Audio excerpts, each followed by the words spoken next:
యాక్చువల్గా ప్రొడ్యూసర్గా అవ్వాలని కూడా నేనేమి కావాలని అవ్వలేదు. ఈవెన్ ఇప్పుడు కూడా వెనక్కి తిరిగి చూసుకుంటే ఏ సినిమా కూడా మేము చేయాలని చేయలేదమ్మా, చేయాల్సి వచ్చింది. అంటే చెలోకి అంటే అప్పటికి శౌర్య హిట్స్ లో ఉన్నాడు కదా, ప్రొడ్యూసర్స్ వస్తారు కదా మళ్ళీ.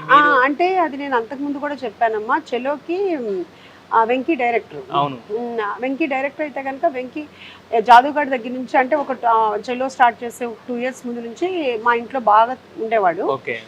అలా శౌర్యాను తను ఉండి మా ఇంట్లోనే నా స్టోరీ డెవలప్ చేసుకున్నారు అంతాను. నేను ఎవ్రీ ఫ్రైడే కంపల్సరీగా ప్రతి మూవీ చూసేవాళ్ళం. అది మాత్రం ఫస్ట్ నుంచి ఇప్పుడు కాదమ్మా, శౌర్య వాళ్ళు పుట్టక ముందు నుంచి కూడా అందుకే ఫ్రైడే అంటే ఫ్రైడే కంపల్సరీ వెళ్ళిపోవాల్సిందే. అంటే చూడని సినిమాలు చాలా తక్కువ, అలా అన్ని సినిమాలు అందరి సినిమాలు చూడటం అనేది అలవాటు. దాంతో జడ్జిమెంట్ కూడా అంటే ఇది ఇలా ఉంటే బాగుంటుంది ఇలా అనేది ఎప్పుడు ఉంటే ఆ రకంగానే ప్రేక్షకులు తీర్పిచ్చేవాడు. అప్పుడు తను అనేవాడు, ఆంటీ నేను కనుక స్టోరీ రెడీ చేసుకుంటే ఫస్ట్ మీకు వినిపిస్తాను ఆంటీ అనేవాడు. అన్న తర్వాత తను శౌర్యను తను అనుకుని ఒక ప్రొడ్యూసర్ దగ్గరికి వెళ్ళారు. వెళ్తే ఆయన పెద్దగా రెస్పాండ్ అవ్వలేదు.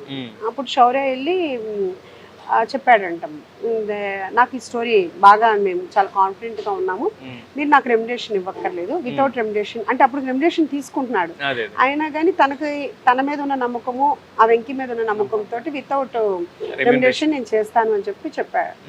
అప్పుడు నేను విజయవాడ నుంచి వస్తున్నాను యాక్చువల్గాను, అప్పుడు ఇట్లా జరిగిందమ్మా అని చెప్పాడు. నాకు చాలా బాధ అనిపించింది. ఎందుకంటే ఎవరికైనా, నాకనే కదా ఏ తల్లికైనా కానీ అంత అంటే ఒక రకంగా ఒక మెట్టు దిగినట్టే కదా, అంటే డబ్బులు అనేది కంటే కూడా రెమ్యునరేషన్ అంటే ఒక ఇంటి అయినట్టే కదా అని. నాన్న నేను ఒకసారి వింటాను అన్న స్టోరీ అన్నాను. స్టోరీ తర్వాత రోజు విన్నాము. విన్న తర్వాత నాకు అనిపించింది మనమే చేద్దామమ్మా అనిపించింది. ఎందుకు అనిపించింది అంటే తెలియదు, ఒక్కొక్క దానికి ఎప్పుడు కారణాలు అనేది తెలియదు. అంటే షాక్ అయ్యాడు, మనం ఎట్లా చేస్తామో మనకేం తెలియదు కదా అని చేద్దామన్నాము. ఇంకా అలా స్టార్ట్ చేసాము, దేవుడే మనల్ని తీసుకెళ్ళాడు. కరెక్ట్. కానీ అంటే మీరు అన్నట్టు డబ్బు అనేది ఇప్పుడు మీకు ఫస్ట్ ఆఫ్ ఆల్ మీకు ఏం తెలియదు దాని గురించి, దిగుతున్నారు కొత్తగా. డబ్బు కూడా ఇప్పుడు ఏంటంటే రకరకాల ఉంటాయి, మీరు అన్నట్టు ఇందాక ప్రొడ్యూసర్ గురించి ఏదైతే చెప్పారో అన్నీ ఉంటాయి. ఒకవేళ వస్తుందా రాదా నమ్మకం ఉంటది, బట్ కాకపోతే ఒకవేళ రాకపోతే అసలు దాని గురించి ఆలోచించలేదు. అక్కడ ఒకటే నాకేంటంటే నా కొడుకు వాళ్ళ ముందు తలదించుకున్నాడు అనే ఫీల్ తోటి ఉందన్నమాట.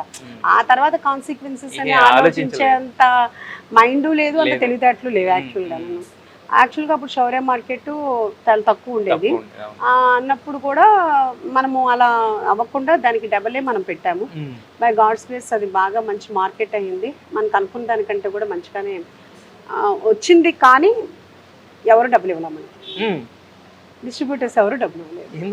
అంతే కదమ్మా, తెలియదు ఉంది మీరు ఇండస్ట్రీలో ఉండి ఇవ్వాల. కానీ నర్తనశాల పోయిన వెంటనే ఫస్ట్ మార్నింగ్ షో అవ్వగానే వచ్చి ఆఫీస్ దగ్గర కూర్చున్నారు. అట్లా ఉంటుంది అనమాట. అది డబ్బులు ఏమీ మనకు పెద్దగా రాలేదు. అప్పుడు కూడా మాకేమనిపించింది అంటే పోనీలే డిస్ట్రిబ్యూటర్స్ చాలా సినిమాల్లో నష్టపోయి ఉంటారు కదా అన్న ఉద్దేశంతో వాళ్ళు సేఫ్ అయ్యి వాళ్ళు మంచిగా ఉన్నారు, పోనీలే దీంట్లో డబ్బులు వచ్చినాయి.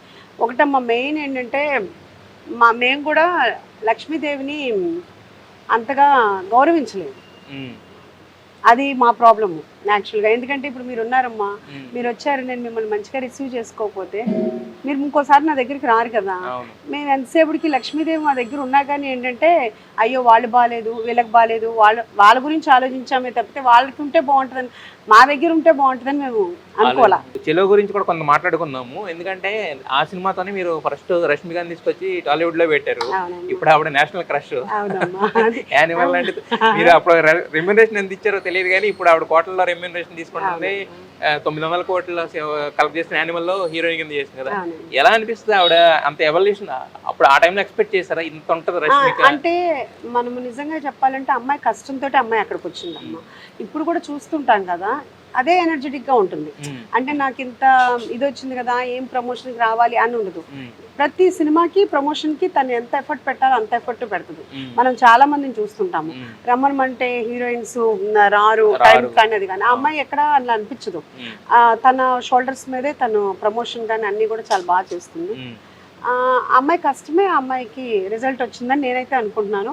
మన ద్వారా తెలుగు ఇండస్ట్రీకి వచ్చి సక్సెస్ అయినందుకు మాకు కూడా చాలా హ్యాపీగా అనిపిస్తుంది. అంతే కదా. ఎప్పుడన్నా మాట్లాడుతుంటారు ఇప్పుడు ఇప్పుడు ఇప్పుడు ఏమీ లేదు కాంటాక్ట్ కానమ్మా గీతా గోవిందం కూడా కలిసి చూసాం మేము.